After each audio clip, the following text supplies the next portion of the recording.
आदिनाथ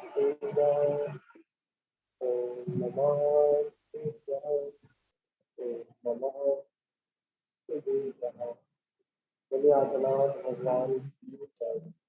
महावीर भगवान की जय। परम पूज्य आचार्य गुरु विश्ववास श्री सन्नत सागर श्री गुरु महाराज परम पूज्य परंपराचार्य श्री विश्ववास प्रभात सागर जी गुरु महाराज की जय।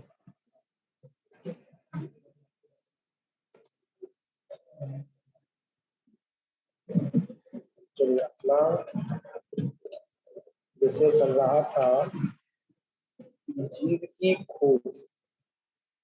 इसकी खोज, जीव की खोज। क्योंकि जब तक जीव की खोज नहीं करेंगे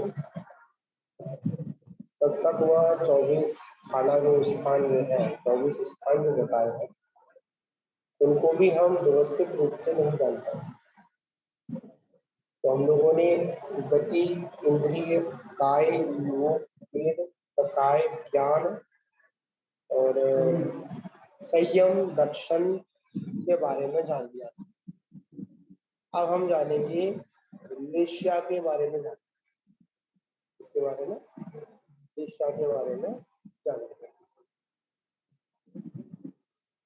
तो यहाँ पर वेश्या के बारे में कहा जाता है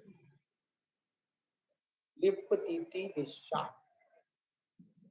लिप्ततिथि वेश्या मतलब जो लिप्त करती है उसको वेश्या कहते हैं। क्या करती है? जो लिप्त करती है उसे क्या कहते हैं? उसको वेश्या कहते हैं।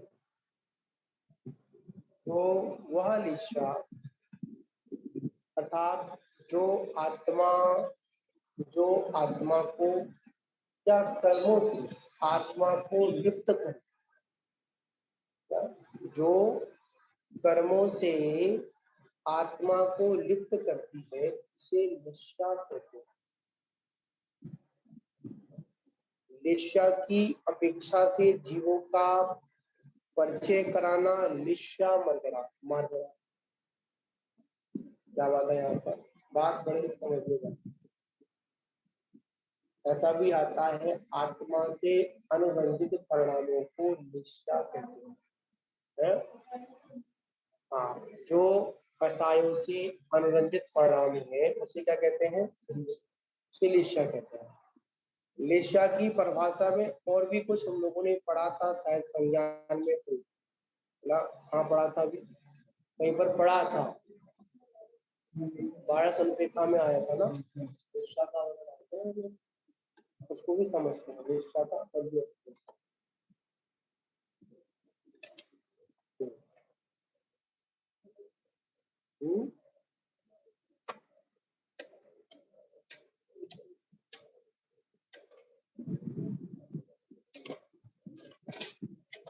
सारी चीजें पर लिख लिया करो, क्योंकि ये सारी चीजें क्या होता है, एक बार पढ़ने में आ गई तो आ जाती हैं, बाद में क्या होता है वो सारी विस्मृत हो जाती है, मतलब वो दिमाग में रहती है। विश्वा का मतलब आया था, विश्वा किसे कहता है? नई परिभाषा ऐसी हो सकती।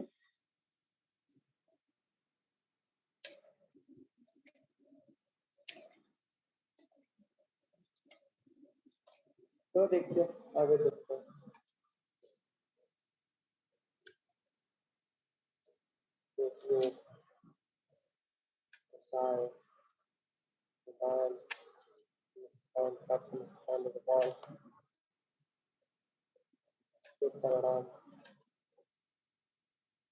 ऐसा मिलेगी नहीं तो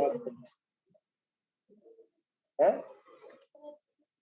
हाँ, इसलिए उसको मैंने कहा भी था कि इस परिभाषा को लिख लिया जाए, क्योंकि अनेक तरीकों से परिभाषा बनती है तो वो हमारे लिए बड़ी महत्वपूर्ण होती है।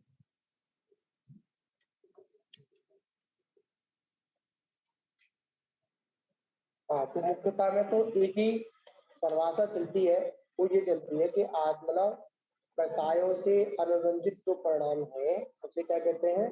उसको अपन वेश्या कहते हैं। और इसी में बात चल रही है और भी उसमें आया था वो वाला परीक्षा के बारे में।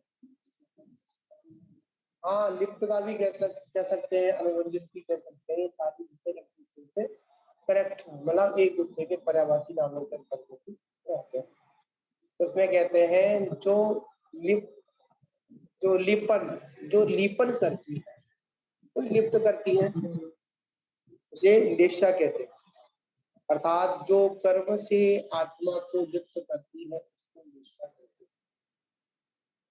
लेश्या की अपेक्षा से जीवों का परिचय कराना क्या कहलाता है? कि हमारा लेश्या वर्णना कहलाता है। जैसे लेश्या की अपेक्षा से या लेश्या की अपेक्षा से जीव का या जीवों का परिचय कराना क्या कहलाती है? लेश्या वर्णना कहलाता है। इसके 6 भेद हैं। इसके 6 भेद होते हैं। 6 भेद कौन कौन से होते हैं? कृष्ण, नील, कापुर, पीत, पद्म और कितने होते हैं? 6 होते हैं। कृष्ण लेश्या, नील लेश्या, कापुर लेश्या, पीत लेश्या, पद्म लेश्या और तो इसमें कृष्ण लेश्या के परिणाम कैसे होते हैं? हाँ, जो कृष्ण लेश्या है उसके परिणाम कैसे होते हैं? तो कह रहे हैं तीव्र क्रोध करने वाला हो, ऐसा हो, तीव्र क्रोध करने वाला हो, शत्रुता को ना छोड़ने वाला हो, लड़ना जिसका स्वभाव हो, दया और धर्म से रहित हो, दुष्ट हो आदि, ये सब कृष्ण लेश्या के लक्षण हैं। लक्षण होते हैं, ये सब कृष्ण लेश्या के लक्षण होते हैं। ऐसे कैसे होते हैं? जो तीव्र क्रोध करने वाला, शत्रुता को ना छोड़ने वाला हो, झगड़ा जिसका स्वभाव हो, दया धर्म से रहित हो, दुष्ट हो आदि, ये सब क्या है? ये सब कृष्ण लेश्या के लक्षण, इसके लक्षण है। ये सब कृष्ण लेश्या के लक्षण हुआ करते हैं। बात यहाँ पर समझने वाली है। तीव्र क्रोध मतलब कितना भी उसको समझाने का प्रयास किया पर वो समझ नहीं पाता, समझ भी जाता है पर समझना नहीं चाहता। दुनिया में हर व्यक्ति जानता है कि क्रोध करना सर्वथा वर्जनीय है, सर्वथा वर्जित है, फिर भी क्रोध के अभाव में अपने आपे को खो देता है। और अपने आपे को खोता है तो क्या वो हित नहीं कर पाता, क्या करता है?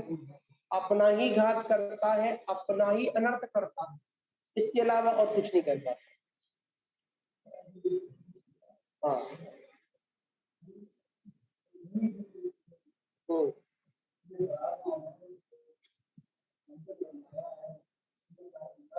हाँ जी,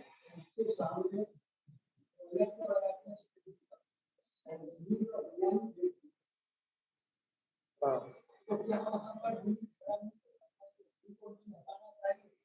देखिए धर्म रक्षा के लिए तो हमको हर कार्य करने की अनुमति है। इसलिए कहा जाता है कि श्रावक सिर्फ संकल्पी हिंसा का त्यागी है, विरोधी, आरंभी और उद्योगी, 3 प्रकार की जो हिंसाएं हैं वो करने के अधिकार क्षेत्र में। अगर कोई हमारे धर्म पर, हमारी बहुबेटी पर अगर कोई गलत कर रहा है, उनके चारित्र को, उनके उसको अगर खंडित करने का प्रयास कर रहा है, तो मतलब वो हमारे लिए सर्वथा कैसी है? लड़ने वाली है। हमें क्या करना चाहिए? वहां पर हमको उस समय धर्म रक्षा में आगे बढ़कर, चाहे हमारे प्राण चले जाएं या सामने वाले की अगर प्राण चले जाए तो उसमें कोई क्या नहीं है, हमारा अभिप्राय मानना नहीं था। जो हमारा अभिप्राय था क्या था? उसको मारना नहीं था। वहां पर क्या था, मात्र उसको समझना, उसको व्यवस्थित करना। और क्या होता है, कभी कभी कंडीशनें हमारे हाथ से निकल जाती हैं, तो ऐसी सारी बातें कभी कभी हमारे सामने आती हैं, ना चाहते हुए भी हमको वो कार्य कभी कभी करने पड़ते हैं, कभी कभी करने पड़ते हैं। तो आचार्य इसमें भी कहते हैं कि आरंभी हिंसा का मतलब मानते हैं, संकल्पी हिंसा के ताजी हैं, बाकी की जो 3 हिंसाएं अधिकार क्षेत्र में श्रावक, उनमें भी ये नहीं कहा कि आप हमेशा लगे रहो उनमें, जितना हो सके उसमें भी हमको कम मात्रा रखनी चाहिए। क्या रखना चाहिए? ऐसा नहीं है कि हम तो शराब हम तो करते रहेंगे, नहीं। तो आचार्य कहते हैं ठीक है, मानते हैं कि आपके अधिकार क्षेत्र में है, तो उस अधिकार क्षेत्र का हम सदुपयोग करें। क्या करें? सदुपयोग करें, ना कि हम उसका दुरुपयोग। उसमें भी कम से कम इतनी है, उसमें भी क्या करें, कम से कम हमको हिंसा आदि करना चाहिए। तो कृष्ण निष्ठा का मतलब क्या हुआ कि तीव्र क्रोध करने वाला, शत्रुता को ना छोड़ने वाला, झगड़ा जिसका स्वभाव है, दया और धर्म से रहित है और दुष्ट आदि हो, उसे क्या कहते हैं, ऐसे व्यक्ति को, ऐसे जिनका स्वभाव है उसको कृष्ण निष्ठा कहते हैं। कृष्ण निष्ठा वाला छोटी चीजों में संतुष्ट नहीं रहता है। वो क्या करता है, एक ही काम करता है, जितना हो सके वह जड़ से खत्म करना चाहता है। क्या चाहता है? जड़ से ही खत्म। जड़ से क्या खत्म करना चाहता है? उसमें उदाहरण आता है कि एक कृष्ण निष्ठा वाला व्यक्ति पूरे आवश्यकता है मात्र एक फल की। इसकी आवश्यकता है, आवश्यकता मात्र एक फल की है, पर वो क्या करता है, एक फल को प्राप्त करने के लिए सर्वत्र उस पेड़ को गिराने के लिए तैयार हो जाता है। तो गिराता भी है। क्या करता है? गिराता भी है। कैसे गिराता है?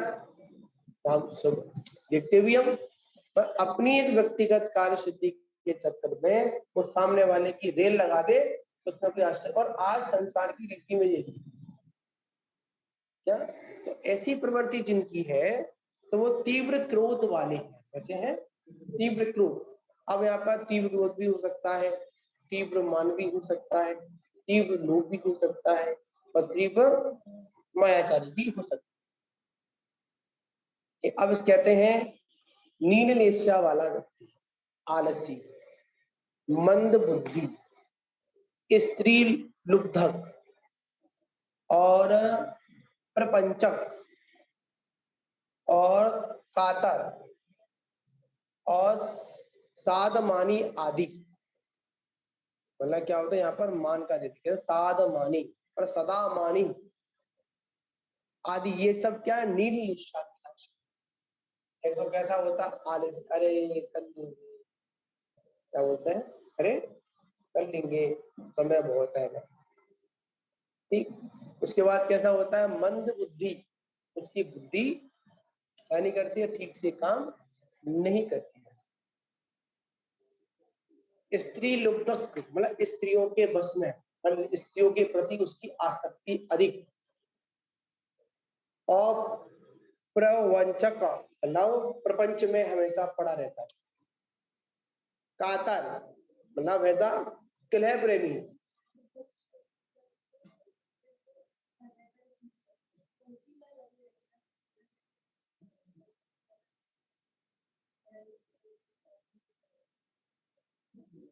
हाँ, प्रपंच का मतलब यही है कि जमे लड़ाई में जमा लगा रहना, प्रपंच में दंत बंद करते रहना, ऐसा करना वैसा करना, इसकी पटकना उसकी खाना, यहाँ रखना वाला,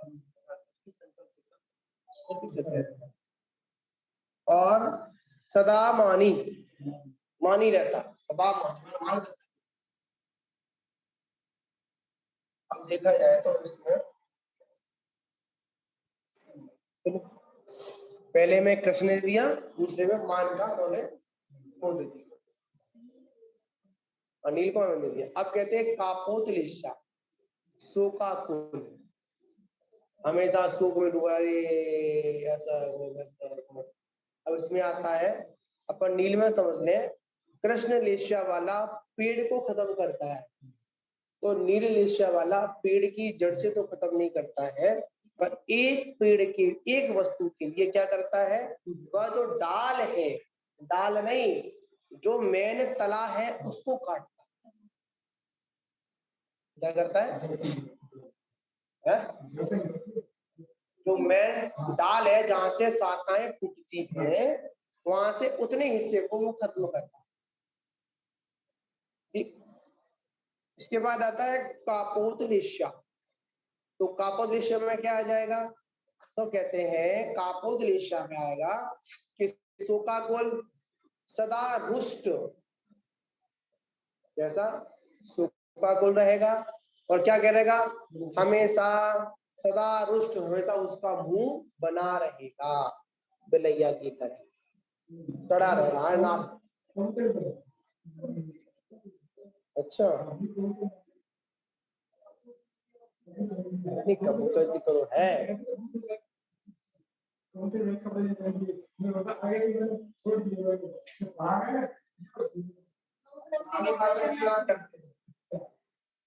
वो छोड़े कब छोड़े, अब बाहर, बाहर के कपड़े तो छोड़ दिए, पर अगर अंतरंग में ऐसे परिणाम है तो नहीं नहीं नहीं नहीं, यही सारी चीजें तो संन्यास क्या है, संन्यास ही तो संन्यास है।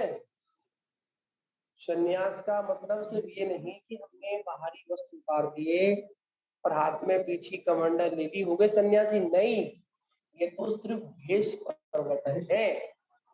क्या है, ये तो एक भेष का परिवर्तन है। वास्तविकता में सन्यास तो तब है जब हमारे अंतरंग में या अंतरंग के जो मैले परिणाम थे वो हट जाए, पर वो हमारे हटते नहीं है, और सहजता में तो हटते ही नहीं। बस यही तो परीक्षा की घड़ी है कि वक्त पर अगर पुरानी चीजें याद आ रही है तो निश्चित है वो बातें कहीं ना कहीं हमारे संज्ञान में पड़ी हुई है। हाँ, संज्ञान में पड़ी हुई है, और जब संज्ञान में पड़ी हुई है तो वही बातें क्या कर रही है, हमको अंदर से खींच रही है। वाचार कहते इन्हीं सारी बातों का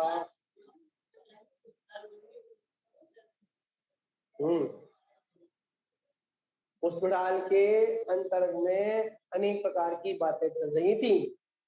इसके पुष्पडाल कुछ नहीं याद था, और क्या याद था, बस मेरी पत्नी भी ऐसी बिछिया पहनती थी। क्या पहनती थी, मेरी पत्नी भी क्या पहनती थी, कैसा, बिछिया पहनती थी। यही विकल्प था, इसी विकल्प के कारण क्या हुआ, सारी व्यवस्थाएं अव्यवस्थित हो गई। कितने साल तक, 12 वर्ष तक। और का पत्नी का ध्यान था, पत्नी का ध्यान नहीं था।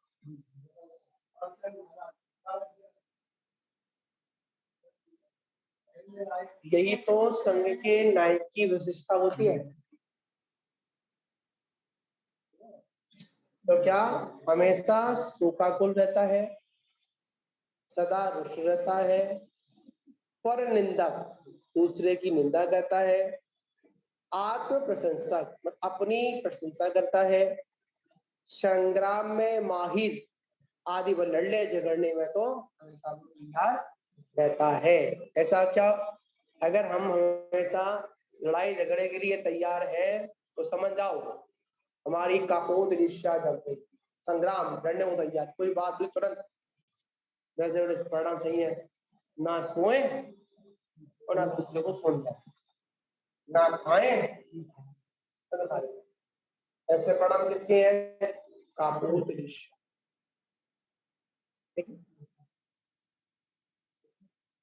अब आती है पीतलिशा।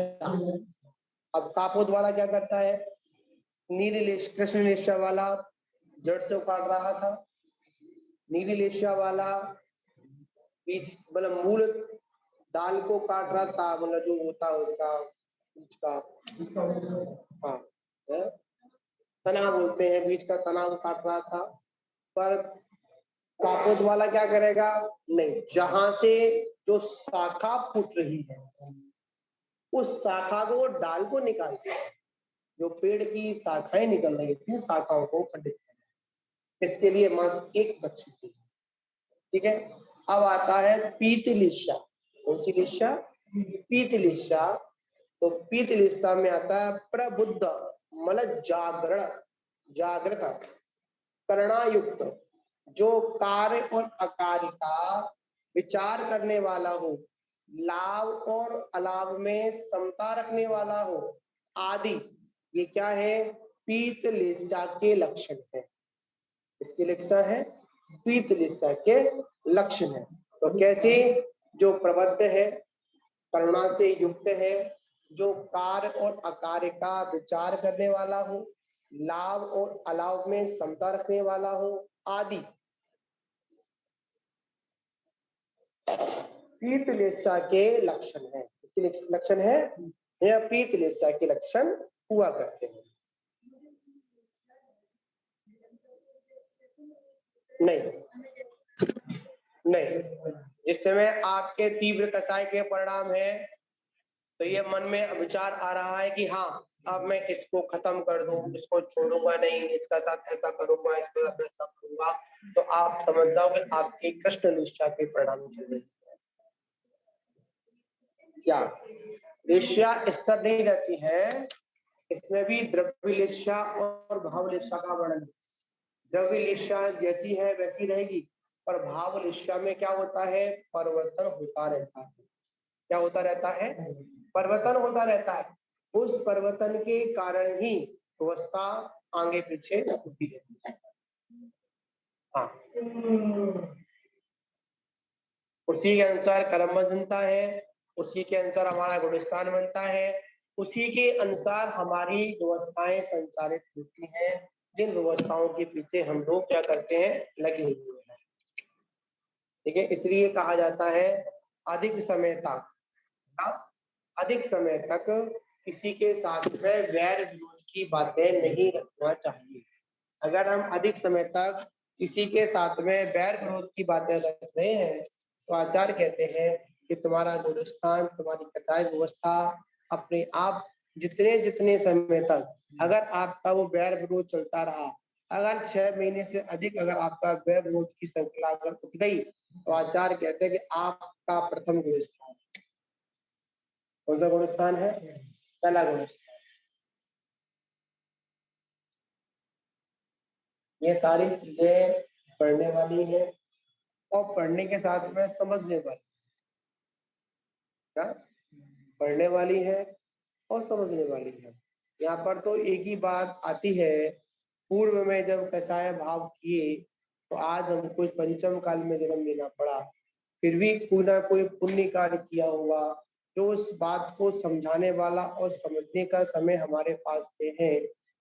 अगर इस समय भी अगर हम लोग नहीं चाहते, अगर इसमें भी अगर हम लोग जागृत नहीं हुए, तो आचार्य कहते हैं आगे का कोई भी ठिकाना नहीं। आगे कहाँ जाओगे, कैसे जाओगे, क्या करोगे, ना कोई आगे पंचम काल में आपको समझाने वाला मिल रहा है। क्या पंचम काल में समझाने वाले मिल रहे हैं, छठम काल में वो भी आपको नहीं मिल। मानते हैं चौथे काल में भी आपका जन्म कभी हो जाएगा। अगर आपका तीव्र पाप कर्म का उदय है तो तीर्थंकर का पादमूल होने पर भी हम उसका सानिध्य नहीं उठा पाएंगे। क्यों, तीव्र कसाय के कारण, तीव्र कसाय का बंध क्या हुआ, तीव्र कसाय के कारण किसका बंध हुआ, तीव्र कसाय का बंध। ये सारी चीजें बड़ी महत्वपूर्ण कैसी है, ये सारी चीजें बड़ी महत्वपूर्ण है इन सारी चीजों को हम सभी लोगों को समझना चाहिए। इसलिए कहा जाता है कृष्ण नील काकोट लिस्सा तो कैसी है, त्याज्य है। अब यहाँ पर क्या है, पीत पद्म शुक्ल लिस्सा के बारे में पढ़ा जाता है। तो कहा जाता है प्रबद्ध जागृत करणा युक्त, जो कार्य अकार्य का विचार करने वाला हो, लाभ अलाभ में समता रखने वाला हो आदि पीत लिस्सा के लक्षण। इसके लक्षण है, यह पीत लिस्सा के लक्षण हुआ करते हैं। अब इन पीत लिस्सा के लक्षणों में आचार्य बता रहे हैं। अब वो क्या करेगा कि पहले तो वह मेन शाखा को निकाल रहा था, अब शाखा नहीं निकालेगा। उस शाखा में जो तना निकला है, शाखा से क्या निकला है, एक अलग से अनेक प्रकार बीज, एक कोटा होता है उसमें अनेक प्रकार की बीज, इसमें से क्या निकलती है, डालियां निकलती है, तना निकलते हैं। ठीक है, अब वो क्या करेगा, वो तना को तोड़ेगा, उस फल की प्राप्ति होगी। ऐसी जिनकी प्रवृत्ति है वो पीत लिस्सा के धारी है। जब भी सम्यक दर्शन होता है तो पीत लिस्सा में होता है, इसमें होता है। सम्यक दर्शन कैसे होता है, लिस्सा में होता है।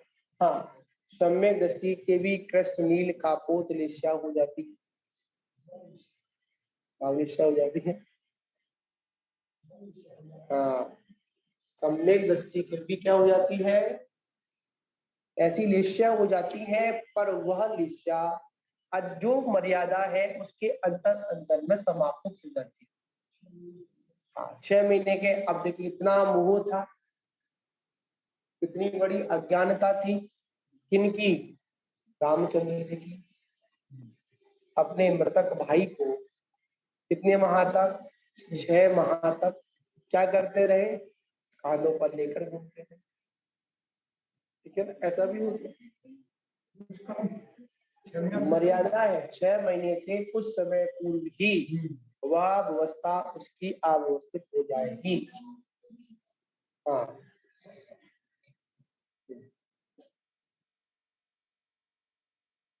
आगे कहते हैं पद्मलिस्सा दयाशील, त्यागी हो, भद्र हो, साधु जनों की पूजा में निरत हो, बहुत अपराध या हानि पहुंचाने वालों को क्षमा कर देने वाला हो। क्या कर देने वाला हो, क्षमा कर देने वाला हो आदि। ये सब क्या है, ये पद्मलिस्सा के लक्षण, इसके लक्षण है पद्मलिस्सा के। जैसे आप इसे समझ लेंगे, जैसे किसी से कोई बात हुई और कहा कि चलो वहां चल रहे, चलो वहां चलते हैं। अब वहां जाने की इच्छा तो है, पर कसाय भाव आ गया, नहीं हमको नहीं जाना।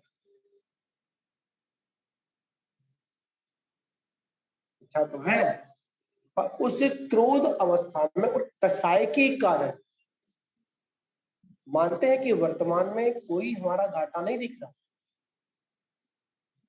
पर भविष्य हमारा बड़ा गड़बड़ है।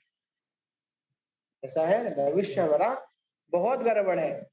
इन सारी चीजों को हम लोगों को समझना चाहिए, पर क्या होता है, हम लोग इन सारी बातों को समझना नहीं चाहते हैं और अपनी उस व्यवस्था के लिए क्या करते, नहीं, जो हम कह रहे हैं, जो हम बता रहे हैं वह बिल्कुल सही है। क्या, जो हम कह रहे हैं, जो हम बता रहे हैं वो बिल्कुल सही है, अन्यथा सामने वाला व्यक्ति गलत। ठीक है, तो ये सब कसाय भाव के अधीन होता है। अब कह रहे दो दयाशील हो,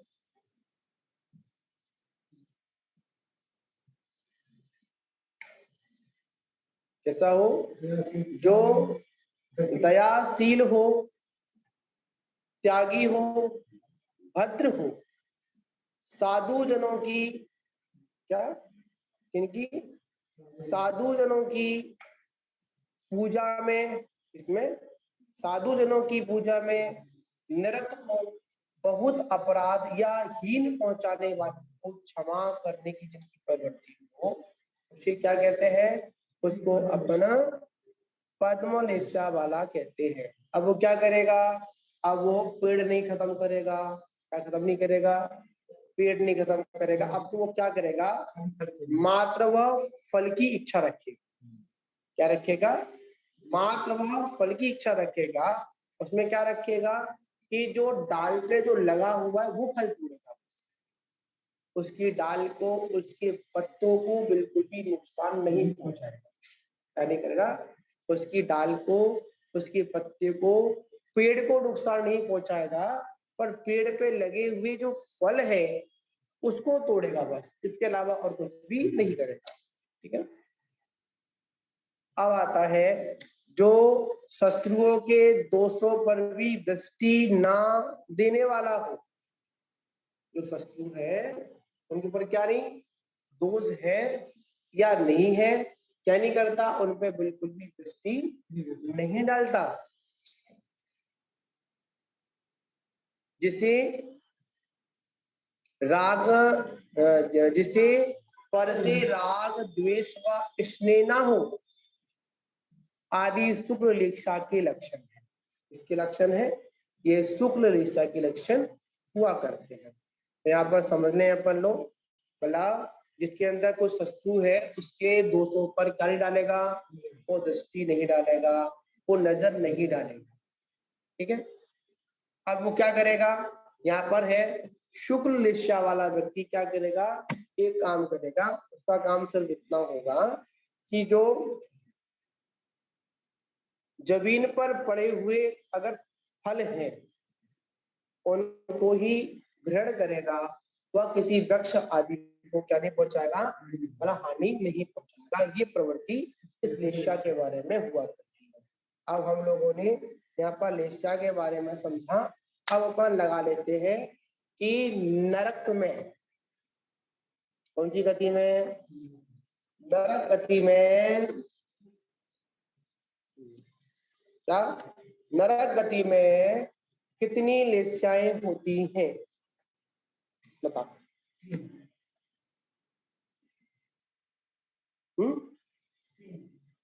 कौन कौन सी? पीत पद्म शुक्ल नहीं होगी? बताओ मत।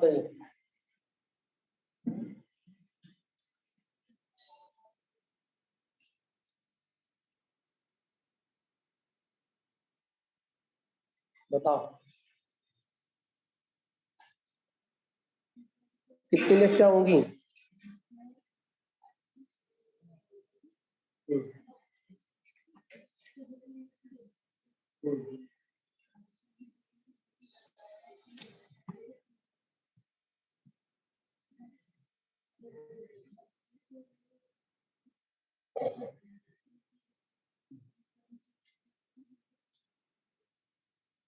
निर्णय करिए। आप बताओ कितने लेस्या है?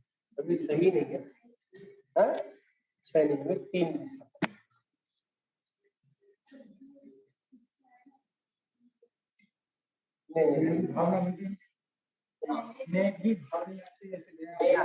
हमेशा कृष्ण नील काकोत लेस्या।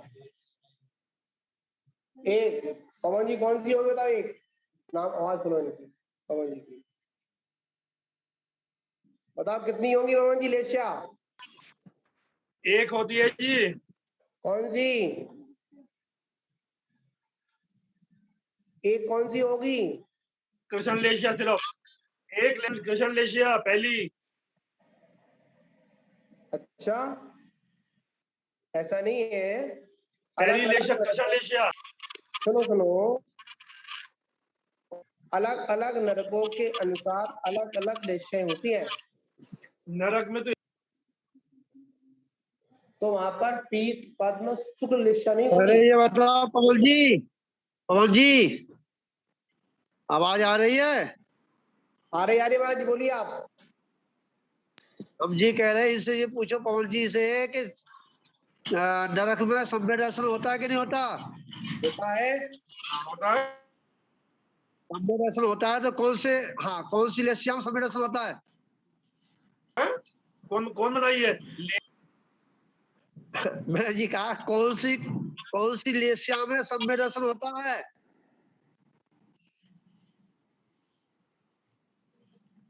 जब भी सम्य दर्शन होगा तो पीत लेस्या में होगा पवन जी।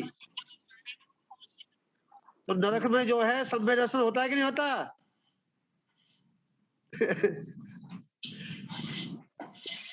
यहाँ पर थोड़ा समझना है कौन से नरक में कौन सी लेस्या रहती है, ये भी समझ में तो आता नरक प्रथम नरक में, द्वितीय नरक में तो कापोत लेस्या होती है। तीसरे नरक में कापोत एवं नील लेस्या होती है, नील। चौथे नरक में नील लेस्या होती है। पांचवें में नील और कृष्ण लेस्या होती है। और छठवें नरक में कृष्ण लेस्या एवं सातवें नरक में परम कृष्ण लेस्या होती है। हाँ ठीक है सही है। और वहां पर पीत पद्म शुक्ल लेस्या नहीं होती है। पीत पद्म शुक्ल लेस्या वहां पर नहीं होती है। देखिए नरक में सम्यक दर्शन की व्यवस्था ऐसी है, मैंने कहा था ना कि सम्यक दृष्टि को भी कृष्ण नील कापोत लेस्या में लेस्या हो सकती है। ठीक है ना। तो यहाँ पर ऐसी बड़ी बात नहीं है कि यहाँ पर कृष्ण लेस्या के बारे में बात चल रही है। तो वहां पर 3 अशुभ लेस्या है, इसकी अपेक्षा नरक की अपेक्षा बात की गई है। जब ये बात कही जाएगी कि नरक में मतलब सम्यक दृष्टि की बात की जाएगी, तो इसमें कह रहे हैं देखिए नरक गति में छायक सम्यक तो कैसे होगा? छायक सम्यक तो कर्म भूमि का मनुष्य केवली और शुद्ध केवली के पादमूल में ही प्राप्त करता है। यदि उन्होंने पूर्व में नरक आयु का बंद कर लिया है तो वो आयु बदलती नहीं है, वहां जाना ही पड़ता है, किंतु वह प्रथम नरक से आगे नहीं जाते। ठीक। सासाधन गुणस्थान वाले मरकर नरक गति में नहीं जाता। अतः अब आगे विषय आएगा तो निकट में आ जाएगा। तो यहाँ पर अपन नरक की बात कर रहे हैं, इसकी बात कर रहे हैं, नरक की बात कर रहे हैं। तो नरक में 3 ही लेस्या होगी। कितनी होगी? 3 लेस्या होगी। कौन सी? कृष्ण नील कापोत। हाँ जी 3 ही होगी। अब यहाँ पर कह रहे हैं कि त्रंच गति में कितनी लेस्या होंगी? त्रंच गति में कितनी लेस्याएं होगी?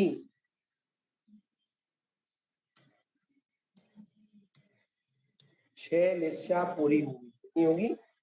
6 लेस्या पूरी होगी। इसमें त्रंच गति में। अब आता है मनुष्य गति में कितनी होगी? 6 की 6 होगी। देव गति में कितनी होगी?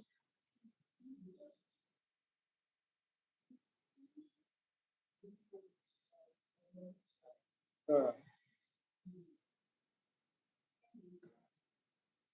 क्या कह रहे हैं कि यहाँ पर विषय दिया है देव गति में, बता रहे हैं पर्याप्तक में 3 और अपर्याप्तक में 6। कैसे?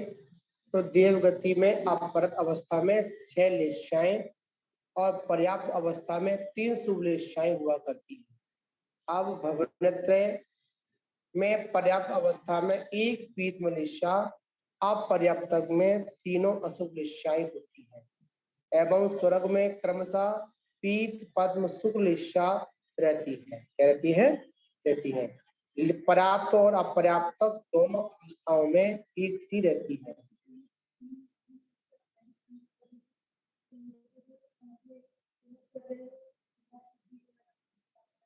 हाँ तो आता है, तो उसमें जो भेद किया गया है कि नरकों में तो अशुभ लेस्याएं होती है और स्वर्गों में क्या होती है? शुभ लेस्या होती है।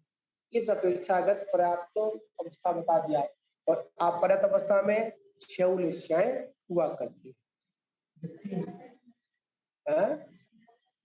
पर्याप्तक में 3 और अपर्याप्तक में 6। ठीक है,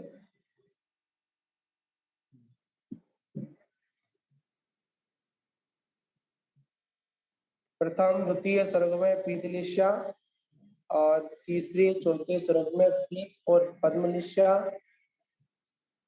और 5वें से 8वें स्वर्ग तक पद्मलिशा और 9वें से 12 तक में स्वर्ग में पद्म और शुक्लिशा और 13 से लेकर 16वें एवं नवग्रह में शुक्लिशा और 5 अनुदृश्य और अनंतर विमानों में परम शुक्लिशा हुआ करती है। यहाँ पर इस तरह का यहाँ पर लगा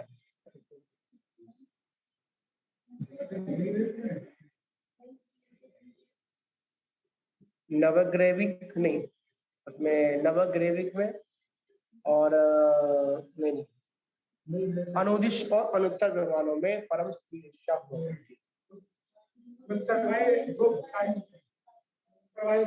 है। नरक में जितना जितना नीचे जाते हैं उतनी परम निष्ठा होती जाती है और स्वर्ग में जितना जितना ऊपर चले जाते हैं उतनी उतनी निष्ठाओं में क्या हो जाती है, हमारी वृद्धि।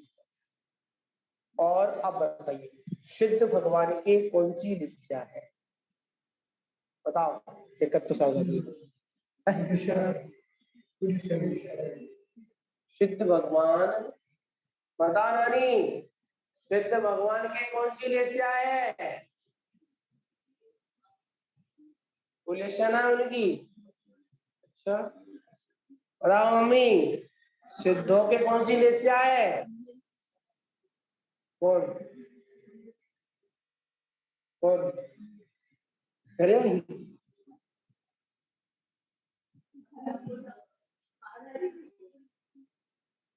समझे? आई नहीं हो, बताइए।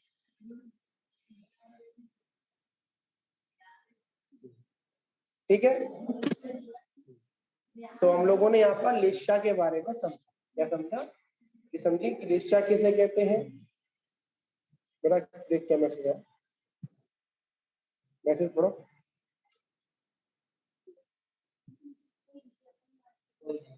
हाँ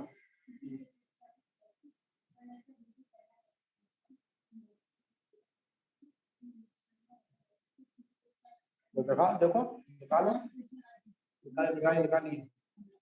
ठीक है, तो इसी के साथ ब्राह्म जब महावीर और वाल्मीकि